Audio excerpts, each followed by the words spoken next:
Alhamdulillahirabbil alamin wassalatu wassalamu ala asyrafil anbiya'i wal mursalin wa ala alihi wa sahbihi ajma'in. Subhanaka la ilma lana illa ma 'allamtana innaka antal alimul hakim. Allahumma arinal haqqa haqqan warzuqna ittiba'ah wa arinal batila batilan warzuqna ijtinabah. Allahumma la sahla illa ma ja'altahu sahla wa anta taj'alul hazna idza syi'ta sahlan ya rabbal alamin. Amma ba'd. Kita bincang perkara yang asas konten yang ada dalam iklim, dan boleh awak lihat sementara ni sebelum dapat lagi firqah yang pertama Al-Muhasibiyah yang boleh lihat dalam iklim bahagiannya berkaitan disiapkan mereka Al-Muhasibiyah dan kenapa dibincang Al-Muhasibiyah, apakah asas yang diketelahkan oleh kumpulan Al-Muhasibiyah. Semuanya ada dalam tu, boleh lihat dalam upload terbaru. Cumanya untuk petang ni Ustaz nak sambung sikit. Sambung sebagai sambungan kepada klip video yang telah dirakam sebelum ini. Itulah redha yang perlu kita faham, hakikat redha yang perlu kita faham dalam topik yang kita pelajari ini terbagi kepada perbincangan sebelum tu boleh dilihat kepada dalam iklim sambungan kepada topik yang kita nak bincang. Dan masa yang ada ni insyaAllah terlihat konsep ataupun kedudukan sebenar makna redha macam mana, ruang lingkupnya, maknanya dan praktikalnya yang berlaku pada diri kita. Antara sedar dan tidak sedar, kita sebenarnya telah menerima pelbagai rahmat Allah Subhanahu Wa Taala, nikmat Allah Subhanahu Wa Taala, ganjaran kurnia dari Allah Subhanahu Wa Taala, yang sebenarnya semuanya itu adalah sebahagian daripada makna hakikat redha yang diistilahkan ulama sebagai ridha Allah 'anil 'abd, redha Allah Subhanahu Wa Taala kepada hamba-Nya. Yang pertama yang Ustaz pernah nyatakan sebelum ni, apa dia dalam video yang lepas kita lihat contoh redha Allah Ta'ala kepada kita sentiasa berjalan, sentiasa kita rasai sampai sekarang. Kita tak pernah terbebas ataupun terhenti daripada redha Allah Ta'ala. Dengan makna Allah Ta'ala sedang sentiasa mengurniakan kepada kita pelbagai nikmat dia, kemuliaan dia kepada kita. Sebagai contoh, nafas keluar masuk kita, nafas itu nafas kan. Kita pernah beri contoh dah sebelum ni kan. Okay. Maka itu antara makna ridha Allah Subhanahu Wa Taala kepada hamba. Kita sedar? Mungkin kita tak sedar. Kita tahu sebab kita orang beriman. Kita tahu, tapi kita sedar tak sekarang ni Allah Ta'ala sedang redha kepada kita dengan memunikan kepada kita pelbagai nikmat. Mungkin kita sedar. Kesihatan yang kita alami, kita miliki sekarang ni, mungkin kita kata dengan sebab kita jaga makan minum kita, vitamin kita, tidur kita, jaga usaha kita. Mungkin tak terlintas dalam hati kita, dalam ingatan kita bahawa itu kurnia Allah semua sekali. Kita tak tahu. Tak tahu. Tapi kesedaran hati. Kesedaran ingatan hati. Maka, ini yang pertama. Yang keduanya, haqiqatul ridhal abdi ia iqamatu ala awamirillahi wal khudu'i li ahkamihi. Hakikat kedudukan makna sebenar ridha hamba kepada Allah SWT itu. Apa makna kita ridha kepada Allah Ta'ala? Awak ridha kepada Allah Ta'ala? Tidak. Tidak ada seorang pun yang mendakwa dia itu sebagai seorang Muslim mukmin, tapi bila ditanya, awak redha kepada Allah Ta'ala? Jawab, saya tak redha. Tak ada. Nah, kecuali dia tidak yakin, tidak percaya kepada Allah Ta'ala lah.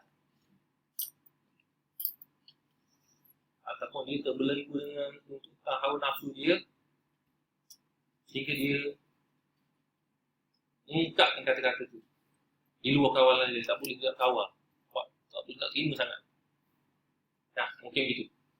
Maka maksud redha hamba kepada Allah SWT itu maksudnya Allah hamba tersebut, kita sebagai hamba menyempurnakan suruhan Allah SWT, tunduk dan patuh dan akur kepada segala hukum hakamnya. Nah, segala hukum hakam ini bukan segala hukum hakam syar'i saja. Nah, hukum hakam yang kauniyah juga termasuk dalam makna kita tunduk dan patuh. Hukum hakam ni ada dua jenis. Hukum hakam syarak, itulah hukum hakam yang perlu kita buat sebagai mukallaf. Nah, wajib sembahyang, wajib puasa, wajib tutup aurat, wajib jaga pergaulan lelaki perempuan, wajib jaga batasan agama. Itu wajib syar'i. Tapi satu lagi, ada wajib kauni, hukum ahkam kauniyah, hukum kauni.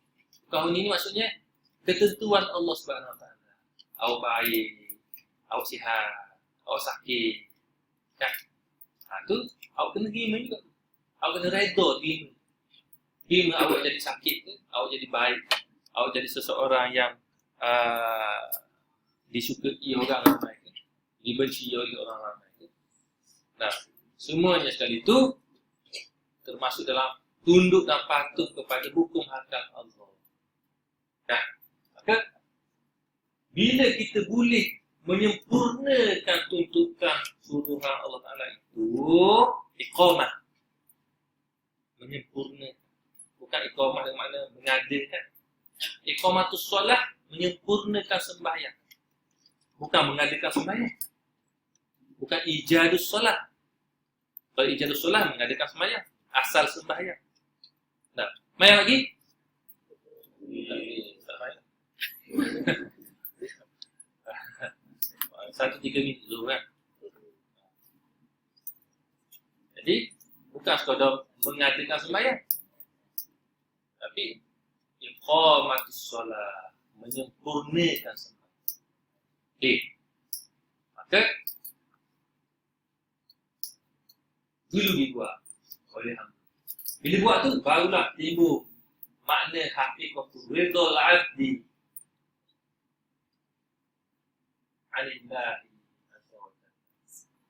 Faridha Allah Ta'ala muqaddamun ala ridhal abdi. Walau bagaimanapun,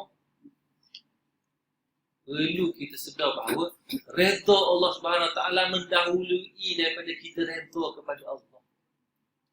Kita sangka bila kita buat ibadat tu, kita suruh itu, oh ya Allah Ta'ala, mudah-mudahan Allah Ta'ala redha lah kita. Tak. Adakah kita nyangka bahawa kita redha dulu kepada Allah, kemudian Allah Ta'ala redha kita? Itu macam mana? Tak. Allah Ta'ala dulu redha kita, baru kita rasa nak redha kepada Allah Ta'ala. Makna dia? Bila tadi, Allah Ta'ala dulu kurnia kepada kita pelbagai bentuk nikmat rahmat kepada kita.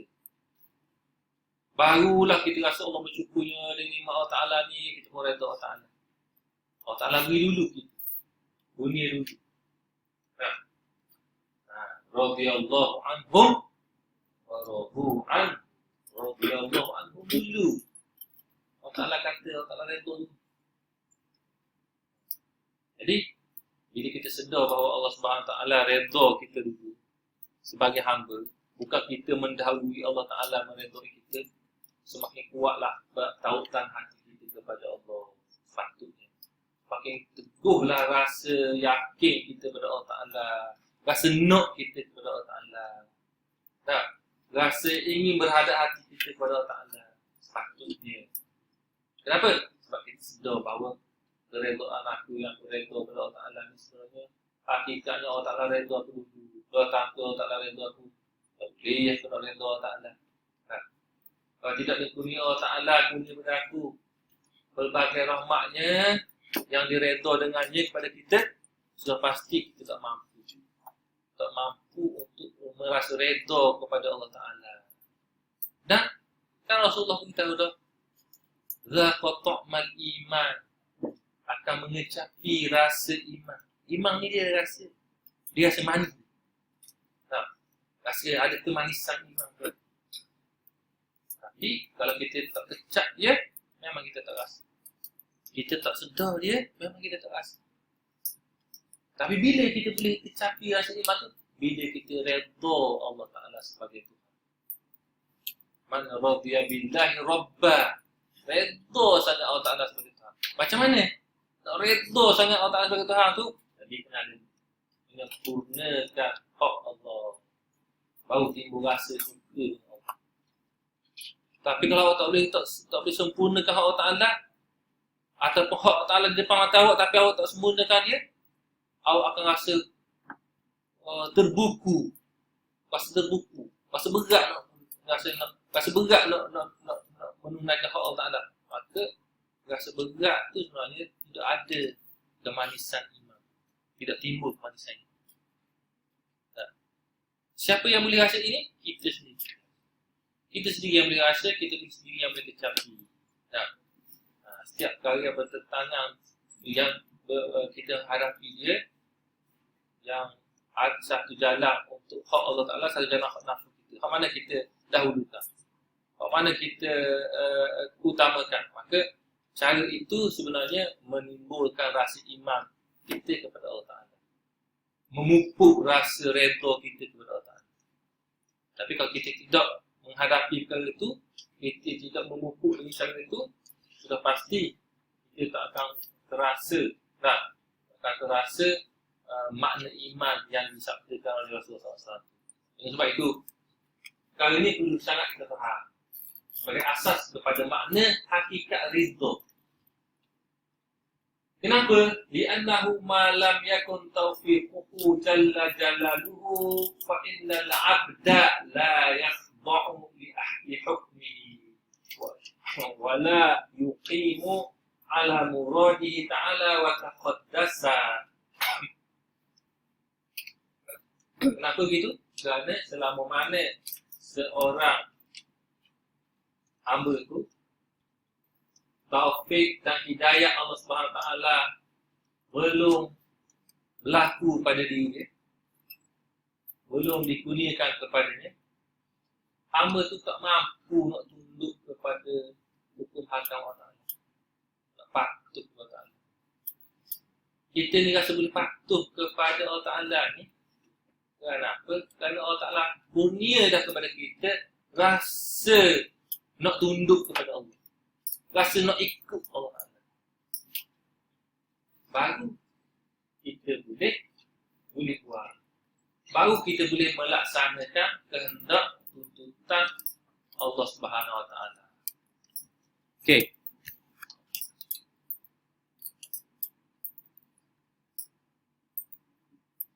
Ya.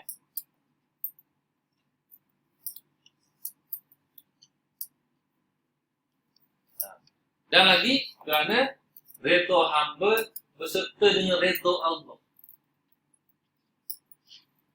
berserta Allah Ta'ala redha hamba ni. Maksudnya masa kita rasa redha tu, Allah Ta'ala sertakan redha di diri kita. Maksudnya kalau kita buat satu perkara tu, bila kita rasa redha kepada Allah Ta'ala, kita kena timbulkan rasa perasaan kita dalam hati bahawa Allah Ta'ala sedang redha. Baru redha kita kepada Allah Subhanahu Wa Ta'ala itu menjadi sempurna. Baru menjadi kuat, menjadi utuh, kental. Nah, kalau tidak, kita rasa kita redha kepada Allah Ta'ala, kita tak sedar bahawa Allah Ta'ala, redha Allah Ta'ala telah mendahului redha kita. Kan? Ini antara bentuk yang perlu kita ukur, cara keadaan perlu yang perlu. Jadi, semuanya kita ni nak menggambarkan pada kita betapa tingginya kedudukan maqam iman yang dimiliki, maqam ridha yang dimiliki oleh seseorang hamba. Maqam ridha ni bukan satu tingkatan iman yang sangat tinggi yang dimiliki oleh hamba, dikurniakan oleh Allah Ta'ala kepada hamba. Maka ia bukan suatu perkara yang remeh, yang biasa-biasa. Nah, maka inilah antara perkara yang perlu dipahami sebelum proses penghayatan berlaku pada seseorang itu. Ringkasnya, wafil jumlati, ringkasnya, fa'inna ridhal abdi wastiwa'u qalbi ala tarafayil qadha. Dalam slide yang Ustaz tunjukkan kemarin itu, boleh dirujuk semua dalam iklik, mana tanda-tanda bahawa seorang hamba itu, seorang muslim mukmin itu, bila dia mengatakan, mendakwa diri dia redha kepada Allah Ta'ala, maka redha Allah Subhanahu Wa Ta'ala, redha dia kepada Allah Subhanahu Wa Ta'ala itu merupakan redha yang betul, yang benar. Dia mempunyai sifat redha ataupun perasaan redha yang benar. Mana tanda dia? Ada tanda dia. Kata Al-Imam Al-Ujwiri ada tanda dia. Itulah macam mana kita nak kenal dia? Wastiwa'u qalbi. Sama je perasaan hatinya ketika menerima takdir Allah Subhanahu Wa Ta'ala. Sama ada imma man'un, sama ada takdir Allah Ta'ala berbentuk tegahan, tegahan daripada menerima apa yang dikehendaki.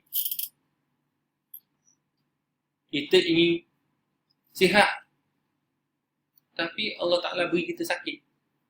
Tegah tak? Tegahan. Satu penegahan. Satu tegahan, halangan. Sama ada berbentuk halangan, dihalang. Kita nak sihat. Kita nak lulus cemerlang, tapi lulus atas pagar. Nah, memang kita nak lulus cemerlang. Lulus atas pagar. Halangan. Kita nak kaya, tapi jadi miskin. Halangan. Ataupun apa? Ataupun kurniaan. Kita tak minta-minta pun kaya, Allah tak bagi kaya. Tak minta-minta senang pun boleh senang. Tak minta sihat pun Allah tak bagi sihat. Minta sihat pun boleh sihat juga. Minta kaya pun boleh kaya juga. Minta cemerlang pun boleh cemerlang juga. Ataupun tak minta pun cemerlang, boleh cemerlang. Tak, mungkin. Itu semua qada Allah Subhanahu Wa Ta'ala. Takdir Allah Subhanahu Wa Ta'ala. Nah. Maka hati kita tu rasa sama je. Rasa sama. Rasa sama je. Istiwa. Rasa sama je. Rasa sama macam mana? Bila Allah Ta'ala jadikan kita sakit, kita suka ke Allah Ta'ala. Kita nak ke Allah Ta'ala. Kita redha ke Allah Ta'ala. Tak malu ke Allah Ta'ala. Nah, bila Allah Ta'ala beri kita sihat, kita suka Allah Ta'ala. Kita nak Allah Ta'ala. Kita redha Allah Ta'ala. Kita tak kata, kalau kita sakit tu, apa Allah jadi begini. Apa aku seorang jadi begini. Orang tak begitu. Orang senang lah ke. Aku jadi tiba dengan masalah ni. Ada ke aku dijadikan begini. Orang cerita drama banyak sangat. Kita pun ikut. Ustaz-ustazah habis itu. Habis tu belajar tinggi-tinggi. Tengok cerita drama, kita ikut-ikut. Nah, tengok cerita Korea pula. Nak juga cerita Korea. Padahal nak kena dengan Islam. Nelly Hario, Kelly. Tamir, tak apa lagi. Kita pergi Tamir sini. Habis teh. Tak. Habis dia Tamir kadang-kadang tak ada cerita lain tu. Bisa. Tak ada cerita Melayu. Jalan cerita dia, pandai dia buat. Tapi Tamir, dia Tamir. Sinustan kan? Islam. Okey, maka kenapa kita tak berterima? Pasal hati tu di berlainan. Tapi bila hati tu sama je, kenapa? Sama hati tu, sama ada dikurniakan ganjaran atau tidak dikurniakan? Kerana melihat yang mengurniakannya. Kerana kita kenal Tuhan yang mengurniakannya. Kita kena sungguh siapa Allah Ta'ala tu. Sebab tu kita boleh rasa gitu. Kalau tidak, tak boleh. Tak boleh. Nah, kalau kita tak rasa sungguh, kan? Kalau kita tak rasa sungguh, kita tak buat-buat. Kalau tak kenal sungguh, kita tak boleh buat-buat. Tak boleh rasa suka kalau benci. Rasa benci tak boleh rasa suka. Tak boleh rasa suka. Tak. Kalau rasa suka tak boleh rasa benci. Orang benci belah kita suka, tapi kita buat-buat benci. Tak boleh. Bolehlah buat-buat tunjuk-tunjuk tu, tapi sebenarnya hati rasa suka. Tak. Itu perasaan. Perasaan hati itu kalau tidak dikaitkan dengan Allah Subhanahu Wa Taala, tidak ada masalah. Dan nilainya tak tinggi banyak. Mungguh je nilai ni. Nah. Tapi kalau dikaitkan dengan Allah Subhanahu Wa Taala, nilai itu tinggi. Cinta kepada Allah Taala. Rasa benci kerana Allah Taala. Itu tinggi nilai. Itu nilai iman. Iman itu. Rasa hati itulah iman tu. Bukan iman tu ialah apa dia? Ialah untuk iman yang 6. Bawa sebut 1, 2, 3, 4, 5. Itu sebut. Bagaimana perasaan hati itu ketika rasa ketika kita kata adanya Allah tak percaya adanya Allah Ta'ala. Nah, macam mana? Itu yang membezakan. Okey. Jadi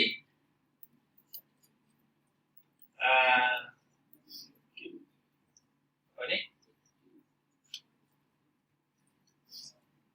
Wastiqamatu sirrihi ala musyahadatil ahwal imma jalalin wa imma jamalin bihaitu innahu idza waqafa bil madhi aw sabaqa bil ata'i fa inna dhalika yatasawa la da'il. Contohnya juga sama. Nah, pegangan hatinya, pegangan sirnya. Sir tu istilah lubuk hati. Kita terjemah makna lubuk hati lah mudah. Jauh di sudut hati. Nah, ketika menyaksikan pelbagai hal iman yang dipamerkan oleh Allah Subhanahu Wa Taala kepada kita. Musyahadah ni menyaksikan dengan mata hati. Hati menyaksikannya. Saksi maksudnya hati memahaminya, merasainya. Bukan mata melihatnya.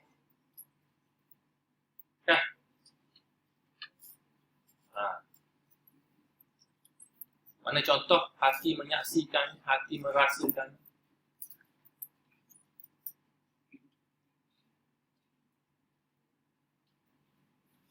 Dalam urusan kita, interaksi kita sesama manusia pun ada. Kawan kita berbeda di hadapan. Jadi lihat dia bercakap, pandai, peto, dengan hujahnya, fasih. Lalu hati kita memahami, menyaksikan, pandai, hebat. Nah, hati menyaksikan. Mata melihat pergerakan zahir dia. Hati memahami sesuatu yang ekstrak yang ada dalam diri orang yang di hadapan. Hebat dia, pandai dia. Kalau tengok muka dia, pandainya dia, hebatnya dia, bolehnya dia.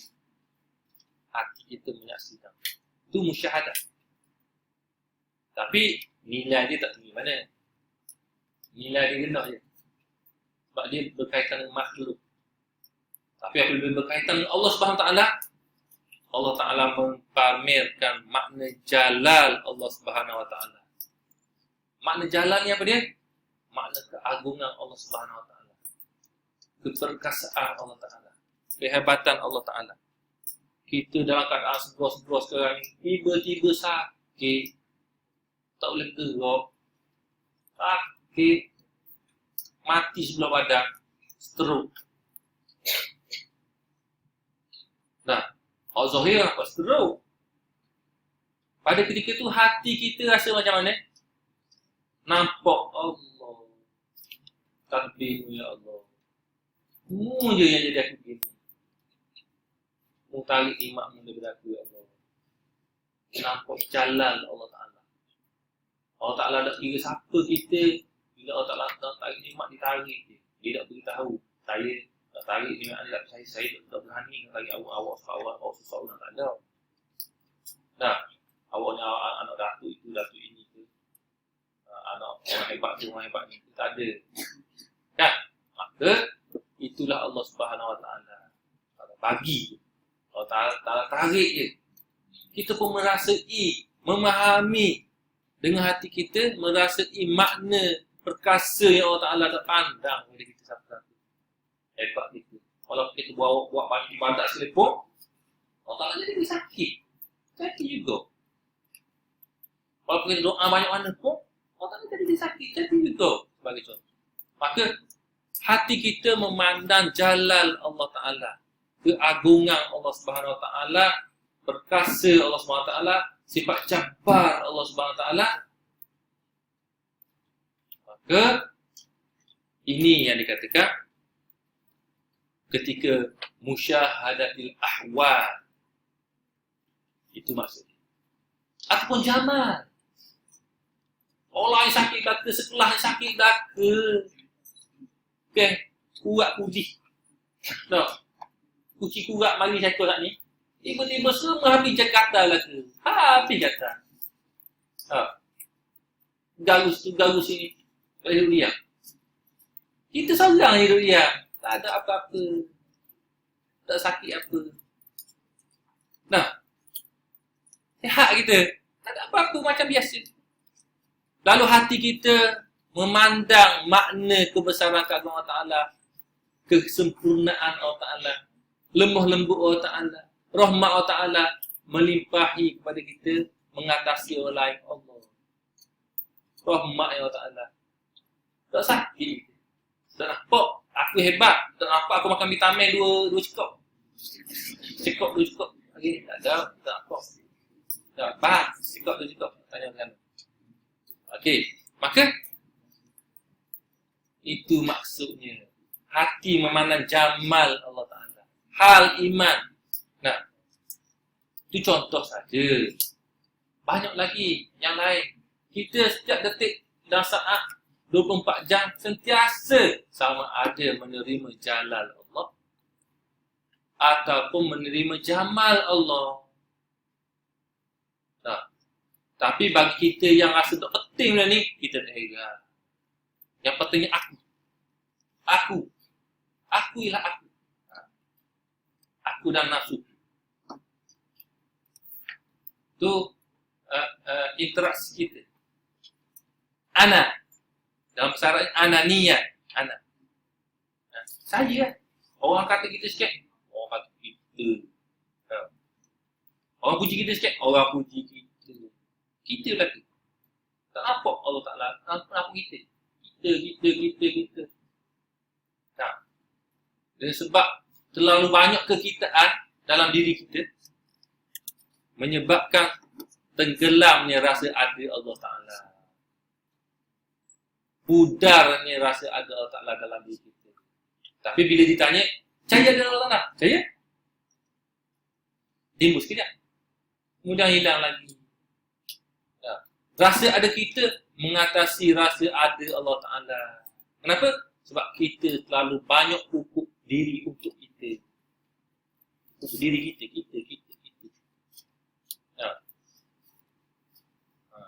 Orang kata tudung kita sengit sebelum. Seminggu dah hilang rasa. Maknanya contoh.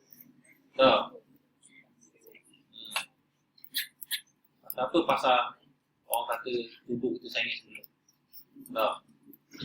Padahal apa benda ni?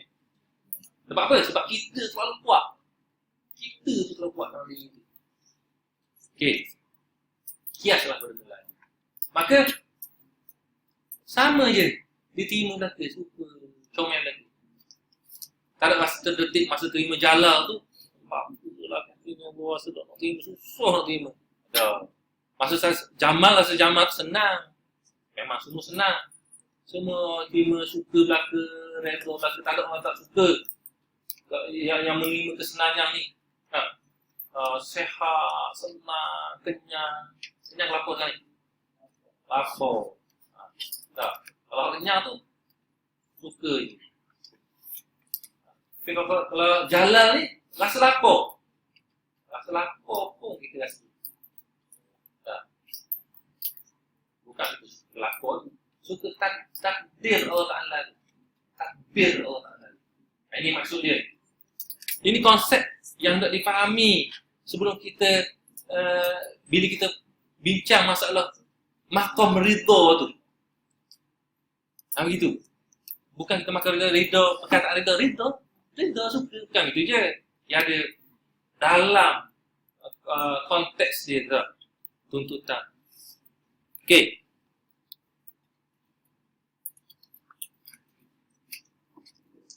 Ini istilah, ini simbolik lah. Wa idza taraqa bina rihaibatul haqqi wa jalali au adha'a bi nuri lutfihi wa jamali yastawi lana qalbihi irahu wal ghida'at. Ya, simbolik dia. Dalam tasawuf ni, dia menggunakan kenyataan-kenyataan yang banyak, antaranya berbentuk simbolik. Sebab antaranya ialah kerana tak mampu nak menerangkan makna perasaan hati yang dialami oleh tokoh seseorang itu dengan ungkapan. Awak boleh nyatakan rasa suka sangat awak pada seseorang. Tak? Awak suka pada mak ayah awak ke, kawan-kawan awak ke, sayang mereka. Boleh ungkap tak? Boleh ungkap, boleh beritahu dengan kata-kata yang menepati tak dengan perasaan seorang? Tidak menepati. Sebab itu, dalam bahasa, dia ada bahasa balaghah. Kalau bahasa Melayu, dia bahasa puisi, bahasa sajak. Kalau dalam bahasa Arab, dia syair, nazam syair, yang mengungkapkan makna-makna yang tersirat dalam hati itu dengan bahasa-bahasa. Tapi kalau orang tidak memahami bahasa, dia tak faham. Dia rasa bersahaja je. Tapi bagi orang memahami konteks bahasa tu, oh Allah, manisnya.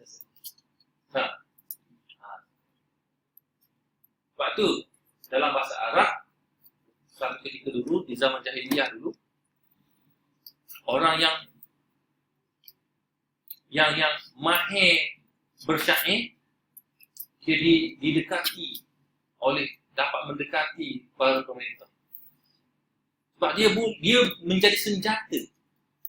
Dia boleh memuji orang yang kedudukannya rendah, hina pada para masyarakat, jadi mulia. Orang semua suka. Dia boleh cela orang yang kedudukan tinggi dalam masyarakat, jadi hina. Sampai ke peringkat itu. Dengan kata-kata dia. Jadi itu boleh dibincang, boleh dipelajari dalam ilmu bahasa lah. Kalau belajar dalam tarikh adab. Kalau belajar. Okey. Jadi di sini digunakan istilah iftaraqa, terbakar dengan api kehebatan jalal Allah Subhanahu Wa Taala. Dan bercahaya dengan nur jamal Allah Subhanahu Wa Taala. Maka semuanya itu dihadapinya, diterimanya dengan redha, tidak berubah sedikit pun. Ini makna hakikat orang yang memiliki sifat redha kepada Allah Subhanahu Wa Taala. Sebab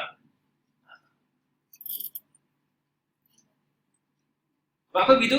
Kerana semuanya sekali dia melihat, menyaksikan Allah Subhanahu Wa Taala yang mentadbir segala urusan tadi, sama ada mentadbir urusan jalal dia, urusan jamal dia, semuanya daripada Allah Subhanahu Wa Taala. Sebab itu dia rasa tenang hatinya dengan Allah. Sebab itulah timbulnya sifat redha dalam hatinya. Ini antara makna redha ataupun hakikat redha hamba kepada Allah Subhanahu Wa Taala. Dan inilah yang ditonjolkan oleh al-muhasibiyah dalam penghayatan kehidupan mereka pada satu ketika dahulu. Paling tingginya nilai iman yang ditonjolkan. Okey, naktafi bihadza insya-Allah.